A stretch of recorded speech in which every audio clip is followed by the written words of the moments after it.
Saludos cordiales, estimados amigos y hermanos.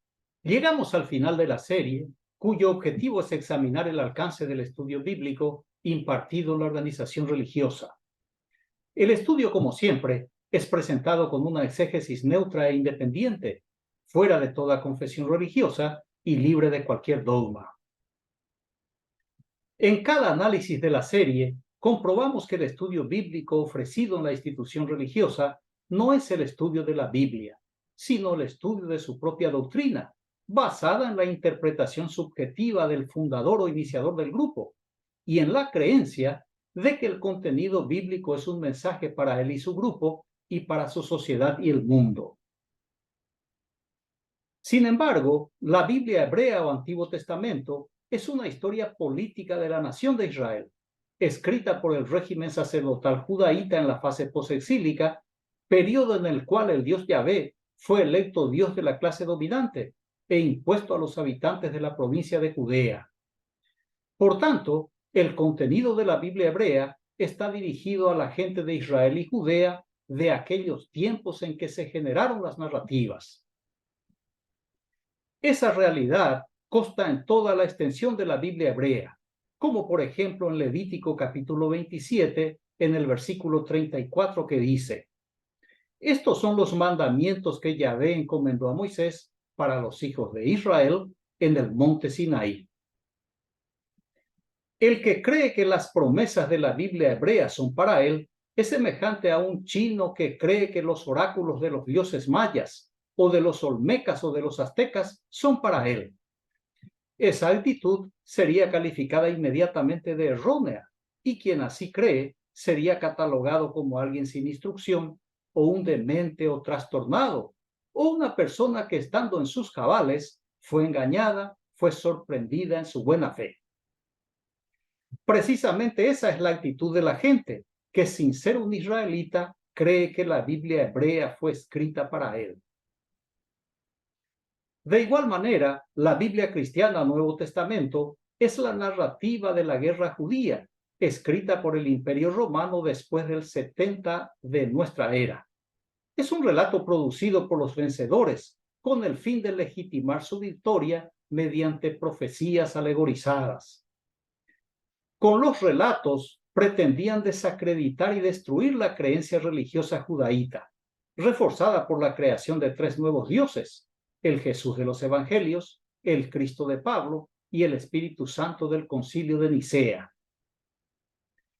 Con el surgimiento del nuevo trinomio divinizado, el Dios Yahvé pasó a ser una deidad de bajo perfil en la Biblia cristiana, un actor secundario en el Nuevo Testamento, opacado por el Dios no conocido, idealizado por Saulo de Tarso.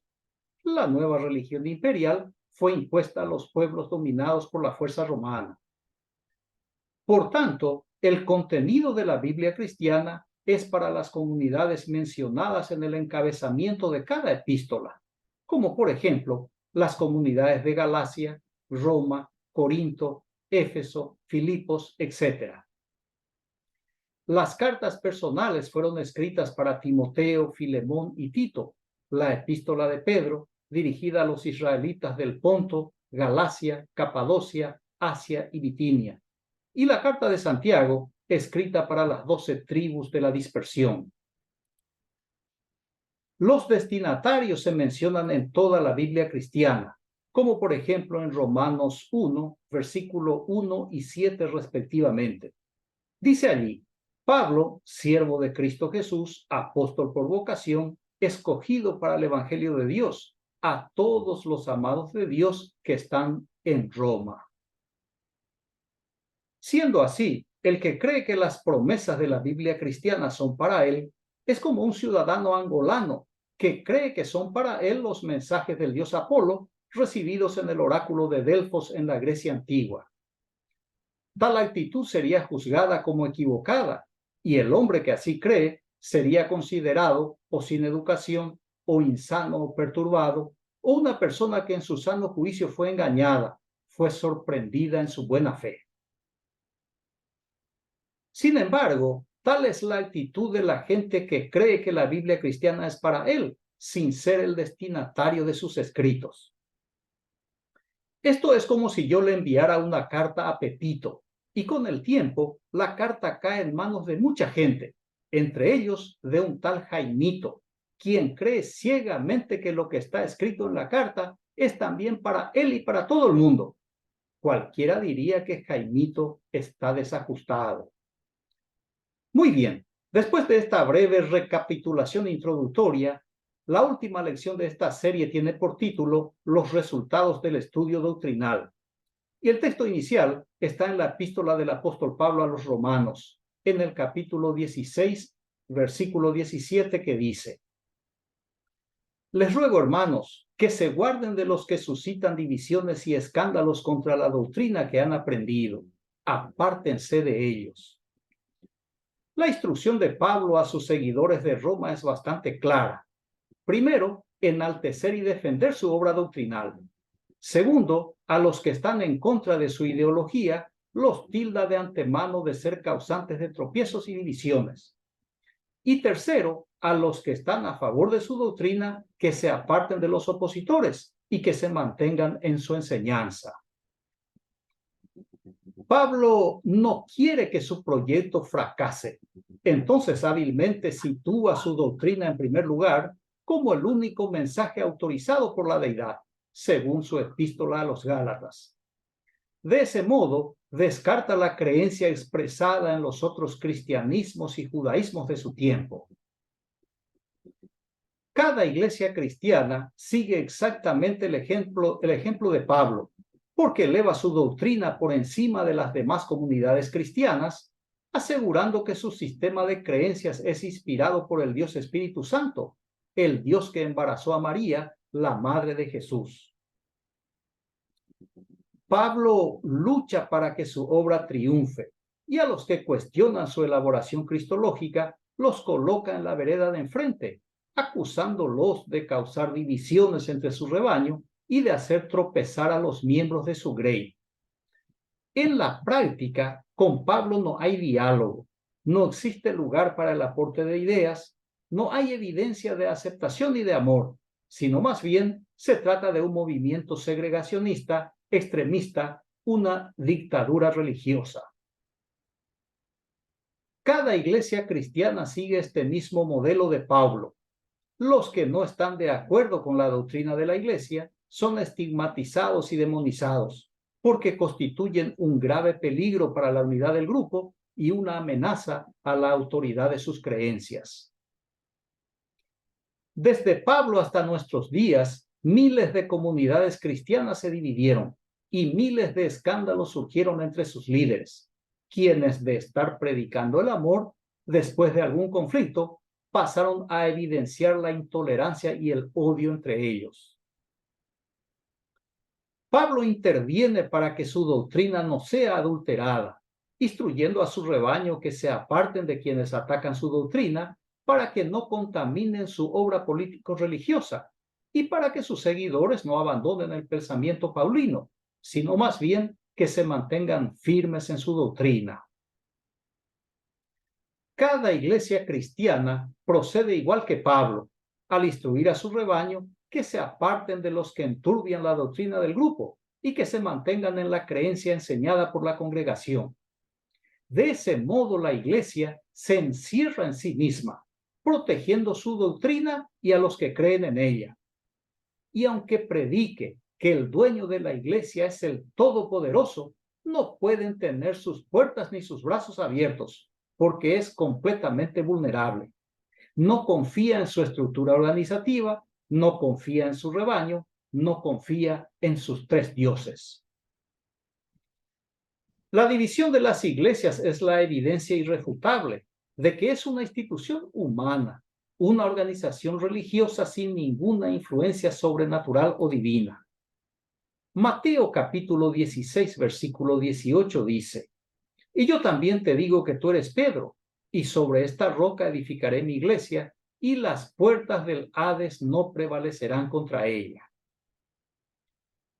Jesús se equivocó en su predicción, porque a través de 2 milenios, las puertas del Hades prevalecen contra ella. En Europa, por ejemplo, desde el siglo pasado, numerosas iglesias se cerraron definitivamente, y sus edificios son utilizados como biblioteca, librería o restaurante. Tales iglesias fueron absorbidas por el Hades y están en el reino de los muertos con el dios del inframundo, de acuerdo con la mitología griega, la que inspiró a Jesús para emitir su vaticinio desacertado. En el continente americano sucede lo mismo, especialmente en países latinoamericanos, donde la iglesia cristiana raudamente viene perdiendo credibilidad, autoridad y adeptos. Muy bien, estamos viendo cuán significativa es la doctrina en la institución religiosa, una evidencia categórica de que es más importante el modo en que se cree y no tanto en qué o en quiénes se cree. Esa es la razón por la cual Pablo insiste en casi todas sus cartas. Veamos un segundo ejemplo en 1 de Timoteo capítulo 1:3. Dice allí: cuando pasaba a Macedonia, te rogué que permanecieras en Éfeso para que mandaras a algunos que no enseñaran diferente doctrina. En su carta a los romanos que habíamos leído recientemente, Pablo señala que los que se oponen a su doctrina forman parte del rebaño, es decir, no son maestros de la comunidad. Sin embargo, en Éfeso, la situación es diferente y mucho más grave, porque algunos maestros de su plantel de profesores no enseñaban la doctrina de Pablo.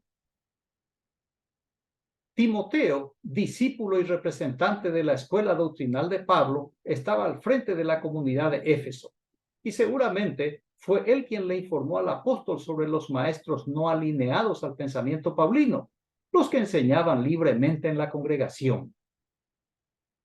El hecho denota que Timoteo no tenía el control del cuerpo de profesores y que tampoco tenía la autoridad para frenarlos o sustituirles.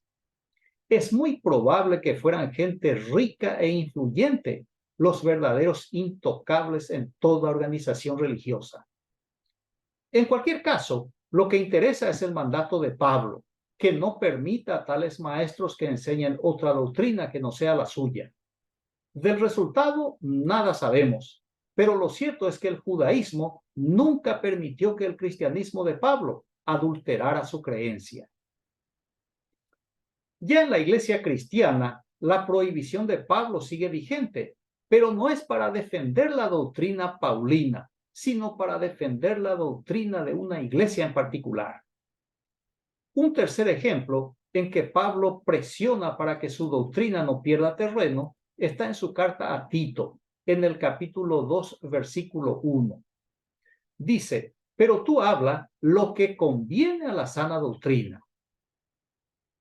La finalidad del mandato de Pablo es proteger la vigencia de su obra religiosa en cada uno de los lugares en que fue aceptado su pensamiento doctrinal, incluso y de ser posible, que se extienda en todos los pueblos del Imperio Romano.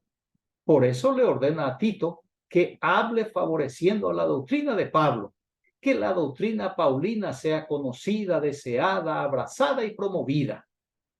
Consecuentemente y por defecto, que las demás doctrinas sean rechazadas, menospreciadas y sepultadas. La instrucción de Pablo no es que se hable lo que conviene al Dios Yahvé, o al Dios Jesús, o al Dios Cristo, o al Dios Espíritu Santo, sino lo que conviene a su sana doctrina, a la que llama sana, en contraste con las demás doctrinas que para él son contaminadas e insalubres. En la comunidad cristiana es igual. El líder, en todos sus abordajes y sobre el tema que fuere, favorece a su doctrina, alaba su creencia ante el auditorio, se enorgullece repitiendo que cuenta con la sana doctrina y alardea asegurando que fue inspirada por el Espíritu Santo, el nuevo Dios parido por obra y gracia del Concilio de Nicea. Paralelamente, desprecia y condena toda y cualquier doctrina diferente a la suya. La orden de Pablo a Tito de favorecer a su doctrina no es un hecho aislado ni fortuito, sino que es la estrategia que el apóstol utiliza regularmente para imponer su doctrina. Segunda Corintios capítulo 13, versículo 8, dice allí: porque nada podemos hacer contra la verdad, sino a favor de la verdad. La verdad para Pablo es la doctrina de su autoría. El resto es pura mentira. A los de Corinto les escribe enfatizando que nada se puede hacer contra la verdad, sino a favor de la verdad. Dicho de otro modo, nada se puede hacer en contra de la doctrina de Pablo, sino a favor de la doctrina de Pablo. Las iglesias imitan a Pablo afirmando que su doctrina es la verdad y que nada se puede hacer contra ella, sino a favor de ella, obedeciendo, defendiendo y promoviendo. Ante esa postura radical, la doctrina de las demás iglesias ni siquiera son consideradas, porque supuestamente la calidad de su doctrina ni es pura ni sana, y no se ajustan a la categoría de doctrina inspirada. Pablo tiene confianza en lo que hace, y no es para menos, porque cuenta con el respaldo del Imperio Romano. Eso le permite manipular libremente no solo las escrituras hebreas, sino también a la gente que le escucha, ya sea personalmente o a través de sus epístolas. Así lo vemos con sus seguidores de Filipos. Filipenses 4:9 dice: lo que aprendisteis y recibisteis y oísteis y visteis en mí, esto haced, y el Dios de paz estará con vosotros. Note la arrogancia de Pablo. Se vende a su público como el elegido de la deidad para que sus dichos y hechos se constituyan en el modelo que deben seguir sus discípulos. Su doctrina es divina, como lo afirma en su carta a los Gálatas. Por tanto, su mensaje es la voluntad de Dios y su conducta es la conducta aprobada por su Dios. A la luz de su convicción, Pablo manda a sus seguidores que procedan del modo en que les enseñó y conducirse de la manera en que el apóstol se comportaba, porque al seguir las instrucciones de Pablo, entonces y solo entonces el Dios de paz estará con ellos. El elemento coercitivo está en la parte final del versículo, donde la condición es hacer lo que Pablo les enseñó para que el Dios de Pablo los acompañe. Dicho de otro modo, sigan mi doctrina y el Dios de paz estará con ustedes. Así de simple. La iglesia cristiana repite la fórmula milagrosa de Pablo, catequiza a la congregación y le garantiza que, siguiendo la doctrina de la iglesia, Dios estará con ellos. En la hipótesis de que en que la ausencia de Dios sea percibida por la gente, repito, en la hipótesis en que la ausencia de Dios sea percibida por la gente, para ese caso, Pablo saca un as de la manga y pone sobre la mesa de sus seguidores en Corinto. 2 Corintios 5:7 dice: vivimos por fe, no por vista. El estilo de vida que exige Pablo es vivir confiado en su doctrina, a la que denomina la ley de Cristo. Por tanto, vivir por fe consiste en vivir creyendo en las promesas de su Dios no conocido y fundamentalmente por la fe en el Cristo de su concepción ideológica.